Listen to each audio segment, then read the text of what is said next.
Ustaz banyak yang curhat. Jadi ada Masjid Ustaz lupa. Sahabat saya sama-sama dosen Poli. Jadi dibuat namanya program Coffee Morning. Saya termasuk digilir Ustaz Fulan subuh. Karena waktu yang paling berat subuh, jamaah paling kosong subuh, pasti hari libur. Maka dibuat namanya acara Subuh Plus Coffee Morning. Alhamdulillah ramai. Begitu selesai sholat, minum kopi. Biasanya ada lontong nasi goreng. Enggak, karena memang kopi aja bos. Tak mungkin cuma kopi. Pasti ibu-ibu ada yang bawa lontong, ada yang bawa ini, ramai.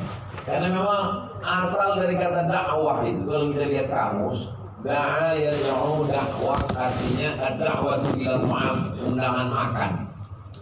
Jadi kalau sudah namanya dakwah itu pasti ada makan. Jadi kalau ada dakwah tak ada makan, maka dia bukan dakwah secara bahasa. Makanya di Malaysia masjid-masjid itu punya dapur. Jadi pengalaman saya pengajian di Malaysia, hampir setiap masjid itu ada dapur umum besar dan masak nasi minyak nasi Arab karena cepat. Langsung di situ ayamnya, situ dagingnya langsung makan, simple. Nah, maka saya katakan, saya bilang kalau di Indonesia saya selalu pengajian, tapi di Malaysia ini sikit-sikit makan. Nah, di Indonesia makan sikit makan. Nah, jadi setiap masjid itu ada makanan. Jadi kalau ada orang mengatakan kalau ada makan ramai jamaahnya, kalau tak ada makan tak ada jamaah. Buat makan. Makannya dari mana? Maka dibuatkan dua rekening. Satu rekening khusus untuk makanan supaya tak bercampur dengan yang lain.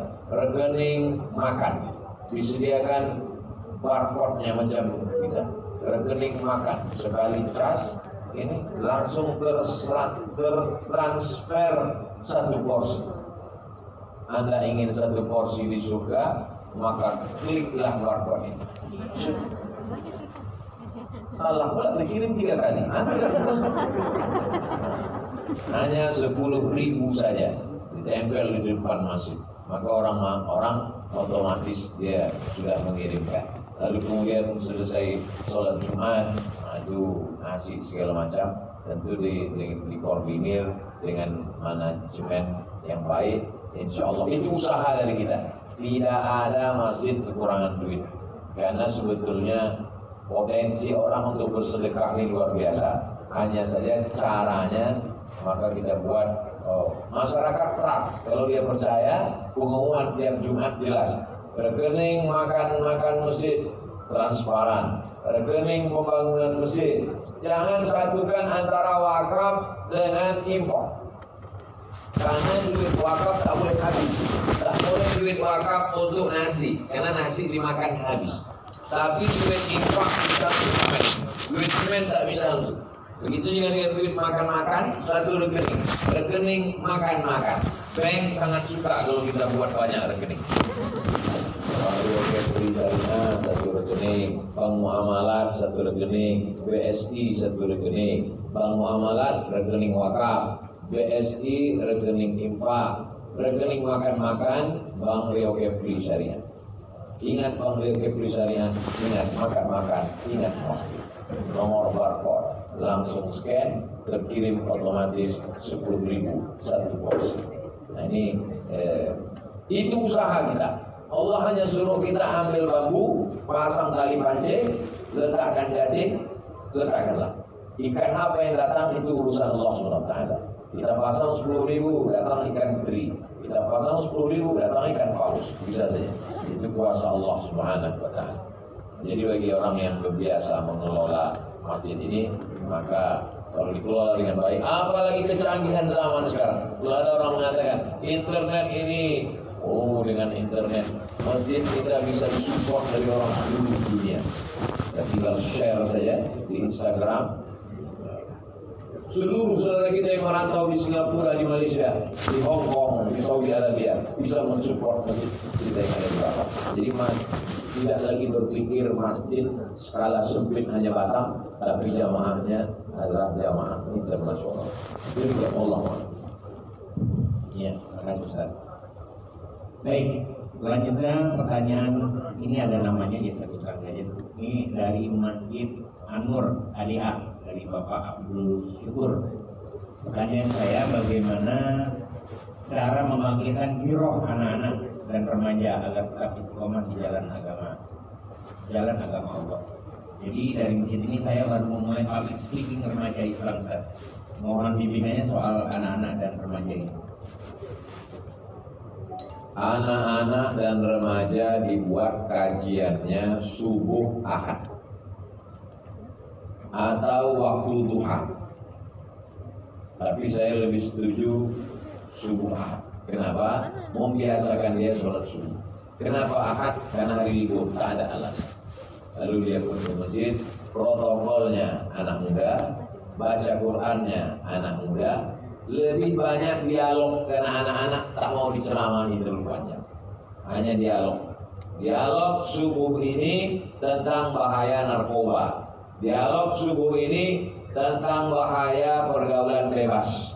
Diundang di situ dari medis, ada jamaah kita itu yang dokter.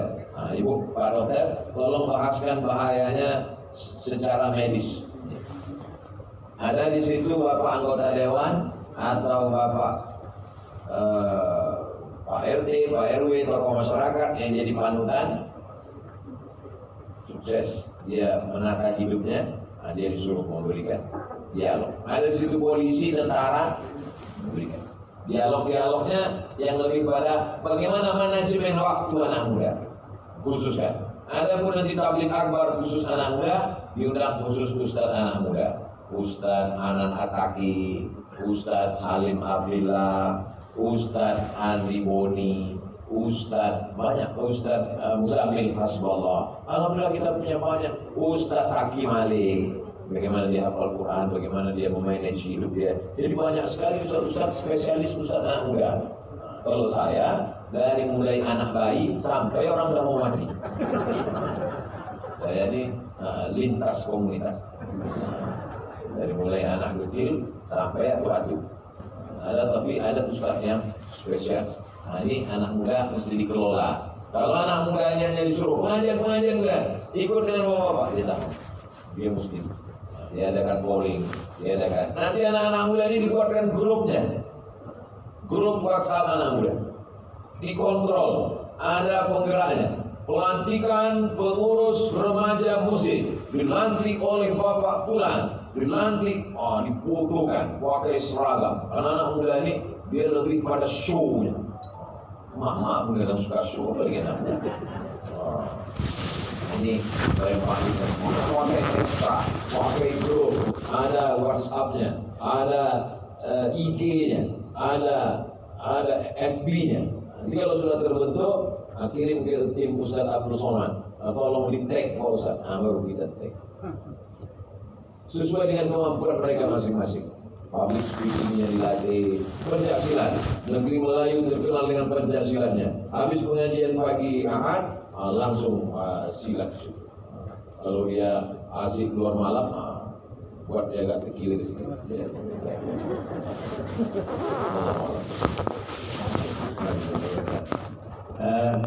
Selanjutnya ini ada pertanyaan, agak panjang pertanyaan, tapi intinya sebagaimana kita pahami adalah masjid adalah untuk Allah dan untuk Allah. Saat ini terus yang kami tanyakan ini akhir rukiah dari pagi sama Ustaz Lukman. Bagaimana sikap pengurus masjid terhadap saudara muslim yang ingin memakmurkan masjid, namun dengan membawa pemateri yang dikenal kontroversi, seperti mengaku manfaatnya lah paling benar, yang lain salah atau sesat. Dalam kurung Ustaz insya Allah paham.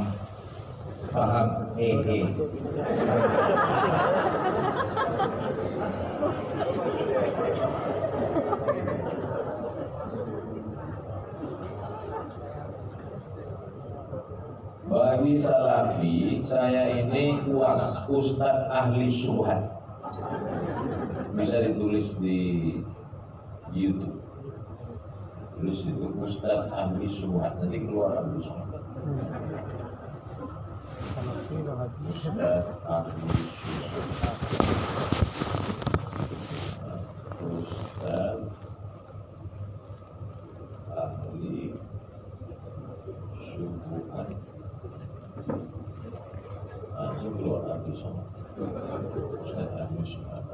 waktu salat. Ada 3 titik persimpangan. Yang pertama, banyak orang menganggap ini kan hanya berbeda masalah fikih saja.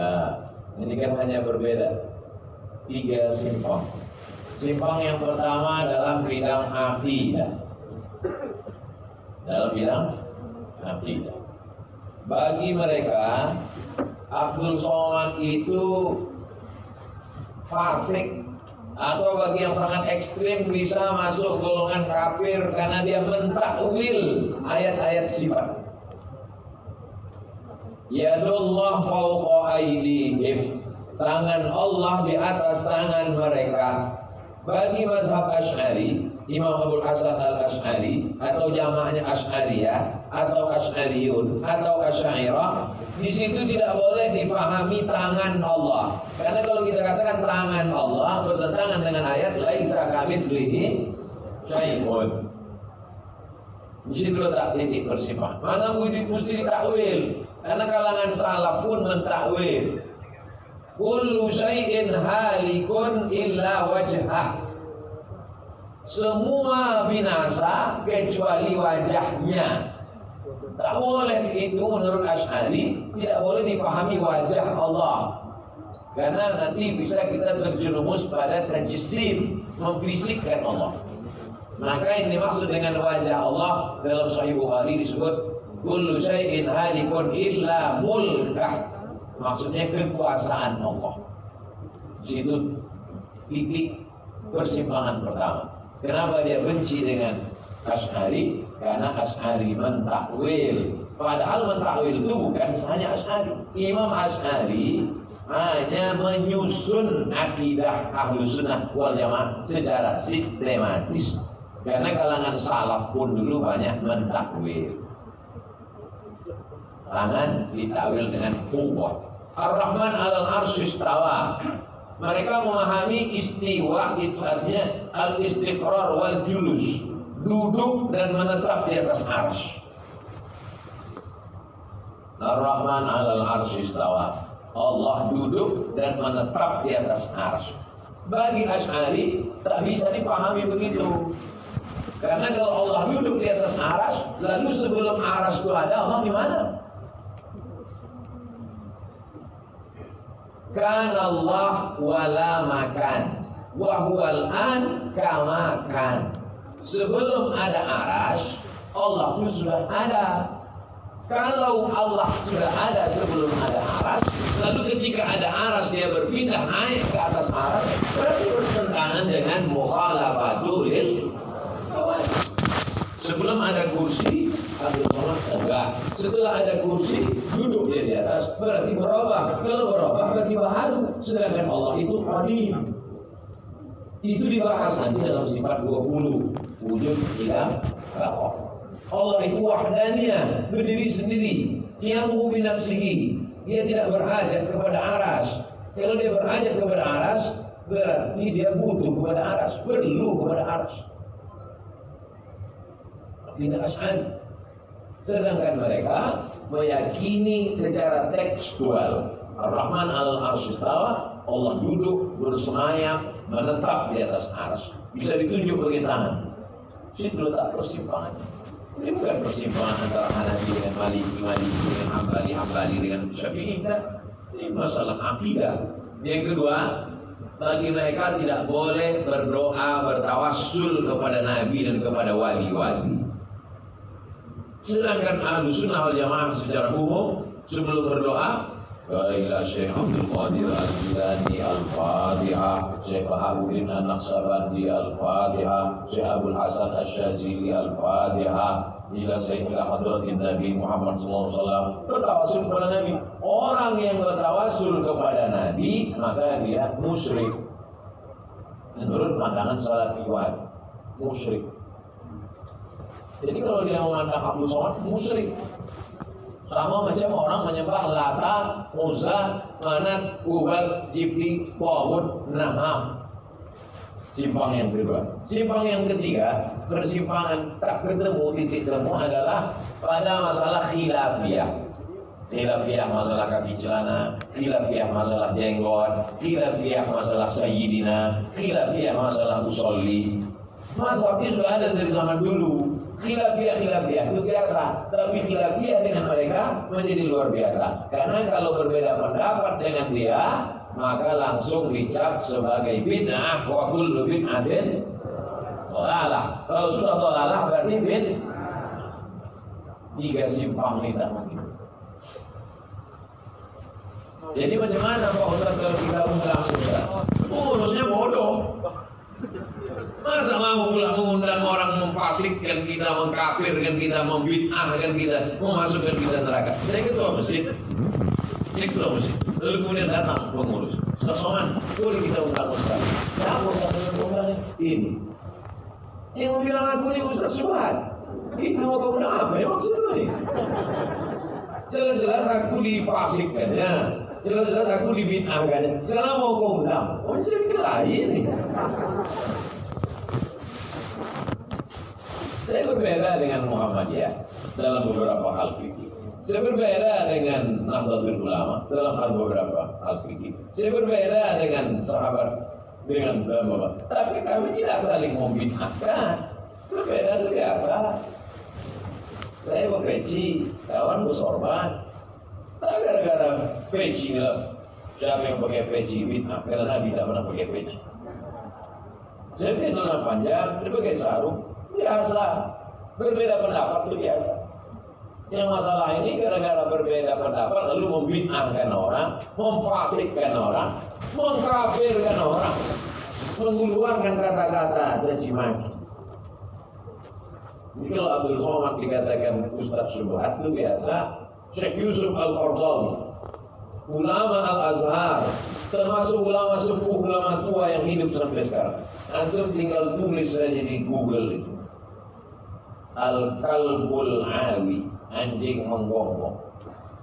Al-Kalbul Awi, alif lam kaf lam ba, alif lam ain waw ya, Al-Qardawi. Al-Kalbul Awi Al-Qardawi. Keluar buku ditulisnya. Qardawi anjing menggonggong. Profesor Dr. Syekh Imam Al-Allamah Yusuf Al-Qardawi, Ketua Ikatan Dunia sekarang tinggal di Qatar. Bilangnya anjing menggonggong. Apa lagi Abdul Somad? Mungkin babi menggonggong kata dia. Caci maki itu biasa bagi mereka. Biasa. Membuat foto orang, mencoret-coret, menghujam, biasa. Saya ceramah di salah satu masjid di Jalan Riau. Langsung keluar posting di FB. Anjing sedang menggonggong.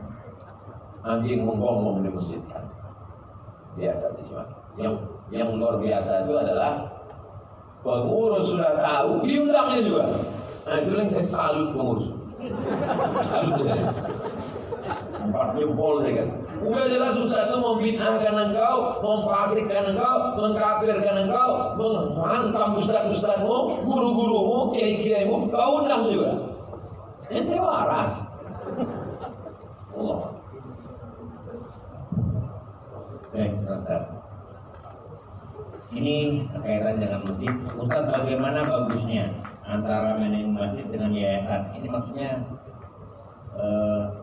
manajemen masjid dengan yayasan. Ya, ini yang tanya tadi kan.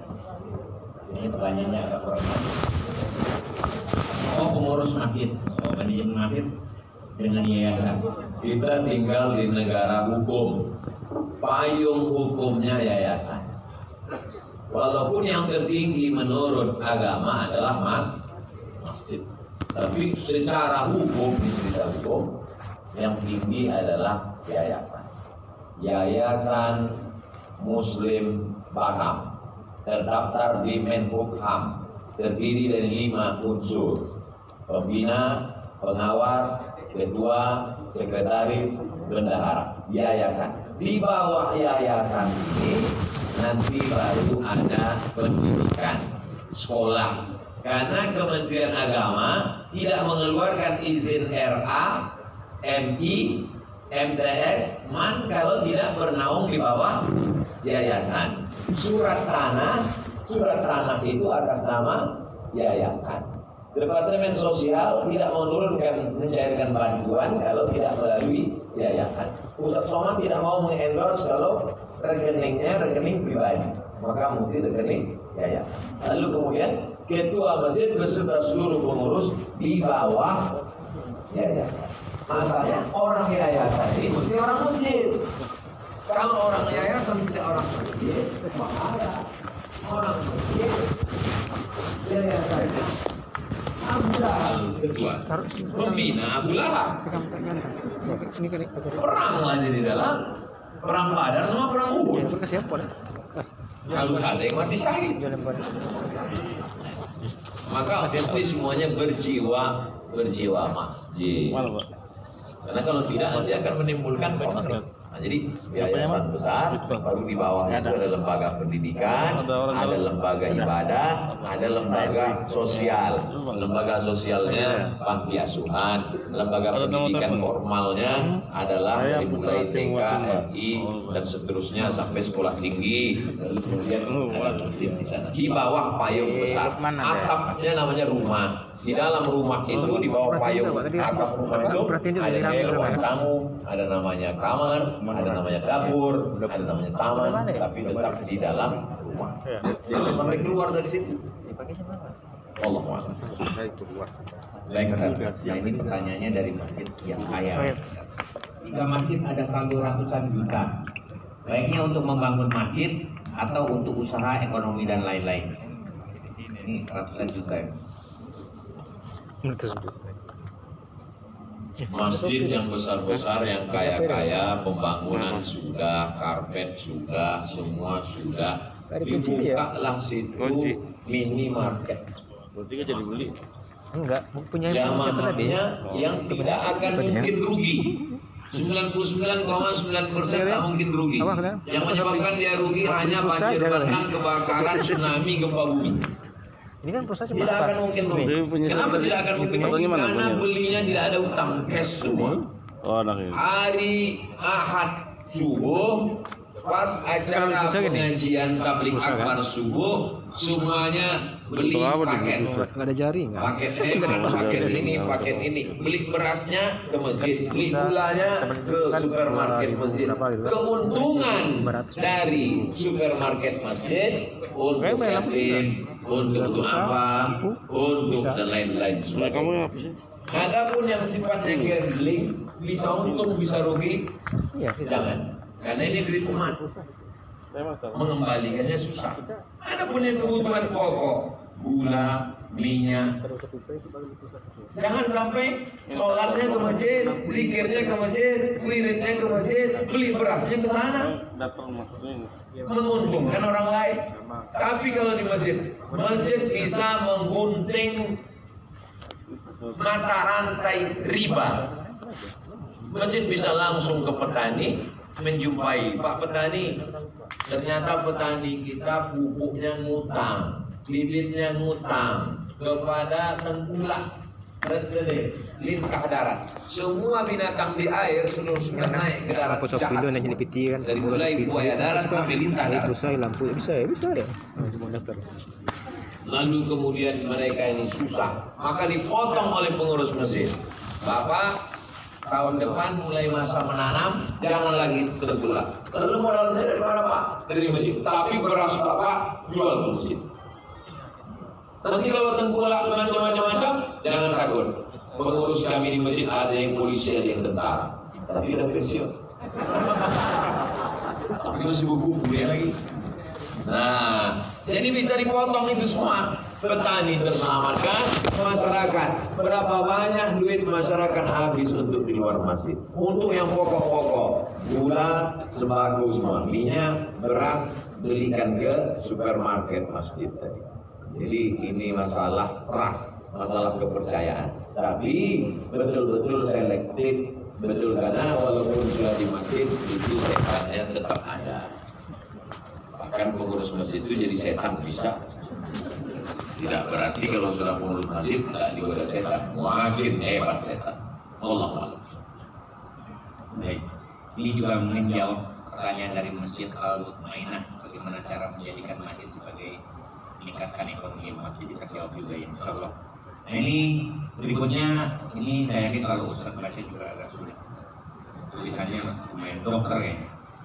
Sikap kita mengambil sikap perbedaan sesama pengurus, di mana ada pengurus yang anti kritik atau masukan, di mana di sisi lain kita harus jaga adab terhadap orang yang lebih tua. Oh, kayaknya yang anti kritik itu orang tua ya. Ya kira-kira gitu, nggak bisa dikritik. Nah ini biasanya ini dikait sama pembina atau dengan yayasan. Di sini yang kita sering ketemu kan pembina, DKM, yayasan. Ini sering konflik, salah satunya masalah ini tidak bisa dikritik. Kalau mau dikritik, yang mengkritik masih muda, yang sudah tua.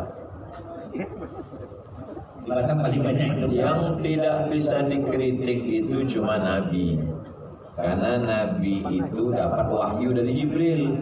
Mengkritik Nabi berarti sama dengan mengkritik Allah. Karena Nabi mendapat titah langsung dari Allah melalui Jibril. Adapun pengurus, kalau tidak tahan dikritik, bagus mengundurkan diri. Karena dosanya berlipat-lipat. Daripada hisabnya berat di akhirat, bagus jantung sakit, musuh banyak, baguslah dia mengundurkan diri, istirahat, menggendong cucu dulu. Karena kalau dia tetap juga ngotot mempertahankan diri, hanya sekedar untuk eksis dianggap orang punya kedudukan. Ini penyakit jiwa. Namanya post power syndrome. Tak siap dia untuk tak punya.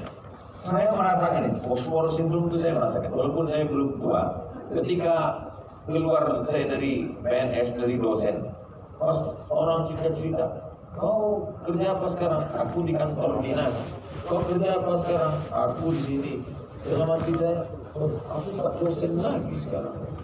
Itulah berarti yang dirasakan orang-orang yang ingin tetap ngotot jadi pengurus masjid. Alhamdulillah saya masih ada jabatan sekarang ketua masjid.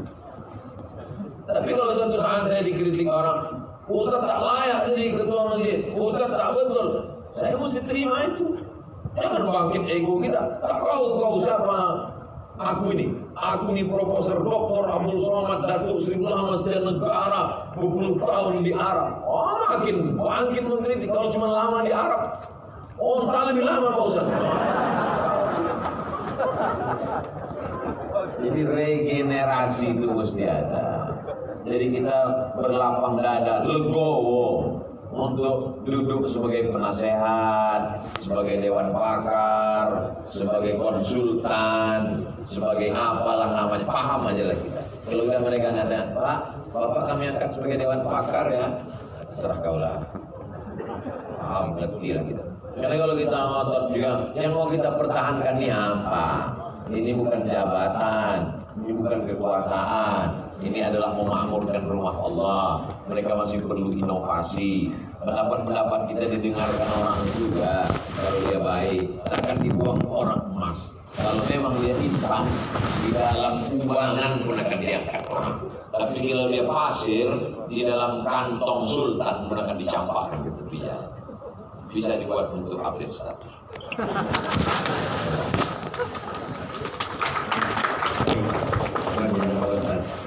Ini pertanyaannya, kalau ini bukan pertanyaan ini, Burhan.